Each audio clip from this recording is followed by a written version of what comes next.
नाशिकमधील विधान परिषद निवडणुकीमध्ये आणखी नवा ट्विस्ट येण्याची शक्यता आहे। बंडाचा झेंडा हातात घेतलेल्या गोकुळ गीते यांना पाठिंब्यासाठी मनवण्याच्या हालचाली आता सुरू झाल्यात। गोकुळ गीतेंचा उमेदवारी अर्ज कायम राहिला तरी त्यांनी शिवसेनेचे उमेदवार नरेंद्र दराडे यांना पाठिंबा जाहीर करावा अशी अपेक्षा शिवसेनेला आहे। त्यासाठी उदय सामंत आणि गिरीश महाजन यांच्यामध्ये चर्चा होणार आहे। दरम्यान गीतेंनी दराडेंचा पाठिंबा त्यांना दिल्यास नाशिकमध्ये दुरंगी लढत होण्याची शक्यता आहे, कारण दराडे यांच्यासमोर भाजपचे दुसरे बंडखोर प्रसाद हिरे यांचं नवं आव्हान निर्माण होणार आहे। प्रसाद हिरे मराठा समाजातून तर नरेंद्र दराडे हे वंजारी समाजातून येत असल्यामुळे मराठा विरुद्ध वंजारी असा नवा संघर्ष नाशिक विधान परिषदेच्या निवडणुकीमध्ये निर्माण होण्याची शक्यता आहे।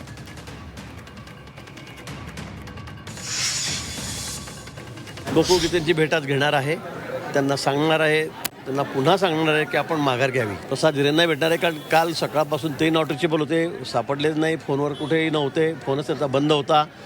गोकुळ गीतेंचं काल सकाळी माझं बोलणं झालं होतं, पण नंतर ते नॉट रिचेबल झाले।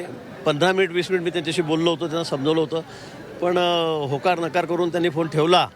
मला वाटलं होतं की ते माघार घेतील, परंतु त्यांनी शेवटी मग ते भेटलेच नाही, नॉट रिचेबल होते। आज मी देखील दोघांना या ठिकाणी भेटणार आहे आणि त्यांना पुन्हा सांगणार आहे की आपण दोघांनी जाहीर माघार घ्यावी।